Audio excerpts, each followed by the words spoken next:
Well, joining me now is National Senator Matt Canavan. Matt, welcome to the program. What did you make of the scenes we saw last night?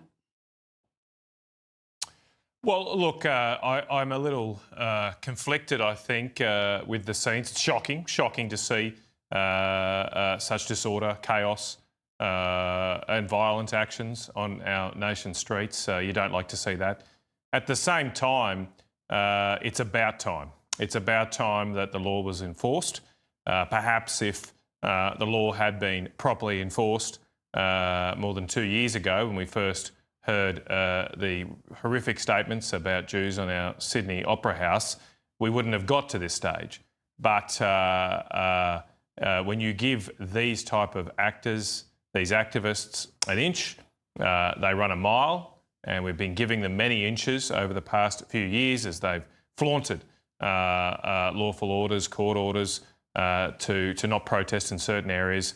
It was about time that the law was enforced. Now, because, as I say, it's taken so long for the law to be enforced, we've had to do so in a fairly confrontational fashion, and the scenes we see are extremely shocking for Australians. But as I say, we had to take action. I'm glad that finally, an Australian government has taken action. Like always, as you pointed out, the Prime Minister is playing catch-up here. He's seen the tough action that the New South Wales government has done and is sort of playing footsie with agreeing with it, but he's still not really quite there. He's saying he's only seemingly disagreeing with the protesters' conduct because it undermines their cause, not because it's against the law. That's the main point here, that people shouldn't break the law, and if they do, there are consequences. Should Grace Tame be stripped of her Australian of the Year award? I don't think we should do that. That will just make her a martyr. One of the problems I've seen emerge here in this place in Canberra is that quite often we seem to think that the mere sanction of a politician, even a law itself, will change conduct or behaviour. Often it has the opposite result. And so when the more we've tried to ban hate symbols, the more hate symbols I've seen on Australian streets. If we were to strip Grace Tame of this particular honorific, I think she'd just dine out on that. I don't see how that will help. I think the best thing to do here is to lock these people up who do break the law. If they break the law, lock them up, make them face the consequences, and then largely ignore them. That's the main thing. These people will go away when they're ignored. If you give them attention, if you respond to them, it'll just make the matter worse. What did you make of the Australian National Imams Council slamming police for interrupting a Muslim prayer meeting? Spare me. What do you think of that? Well, again, I come back to this basic principle. The law has to be upheld. In our culture, you render unto Caesar what is Caesar's. And it is not for priests or religious faiths to decide which laws they comply with and which laws they don't. We're a land of laws, and they must be enforced. And there are right and proper laws about the regulation of protests in this country. And particularly as a politician, I think any politician that is giving any succour or comfort to the protesters here breaking the law is a hypocrite, because you cannot walk into Parliament House and do the kind of things we saw the activists did on the streets of Sydney last night. So here in this building where I am now in Parliament House, there are very strong regulations about how you protest around here, and rightly so. They've got important business to do here in the Parliament. It shouldn't just be disrupted, whoever wants to march in and push the barrow of their choice. We have particular areas here around Parliament House you can go and protest. You need a licence for it. You need to get approval. That's all well and proper. So if that's the standards we apply here in our house, here in Parliament House, why shouldn't those same standards apply everywhere else in the country, particularly in our biggest city, where people have important business to do and need to get on with their lives?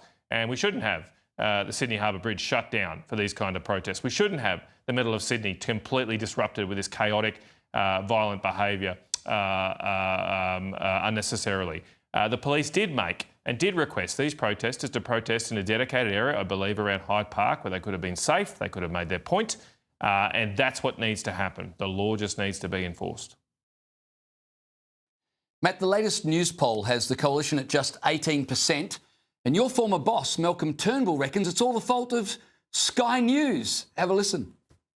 This is the inevitable consequence for the Liberal Party of imagining that the goal of politics is to seek the approval of the Sky News audience.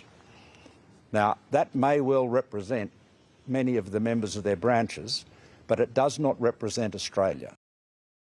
This from Malcolm Turnbull, who as leader of the Liberal Party imagined the goal of politics was to seek the approval of the ABC at every opportunity. But Matt, maybe he's right. Maybe it's all our fault. I'm not sure if those aviators are rose-coloured there. There's certainly a tinge that accords with Malcolm's worldview. Look, I think all of these arguments about different forms of media, different ways of communicating, are tired, old-fashioned, and completely miss the point. The reason the Australian people are turning away from the major parties is because income levels are back to 2011 levels. The reason why we're not doing so well in the polls is that some of the policies we adopted have led to the biggest, some of the highest electricity prices in the world. The reason people have no trust in politicians is because their children and grandchildren can't afford to buy a home in one of the largest landmass countries in the world. They're the reasons people are turning away. So Malcolm, turn off Sky News. He's probably watching too much of it, probably not good for his blood pressure. Turn off Sky News and just go and talk to real people about their experiences. And that's why people are turning away from the tired, old-fashioned politics that Malcolm Turnbull represents. And our way back from this is to recognise that we have made mistakes, including Malcolm Turnbull made a lot of mistakes when he was Prime Minister. We got things wrong. And we need to reflect on that, change our attitude, and deliver again for the Australian people. That is the only way back. It's not about Sky News. It's not about the ABC, not about social media. It's about focusing on the needs and wants of the Australian people and putting those first.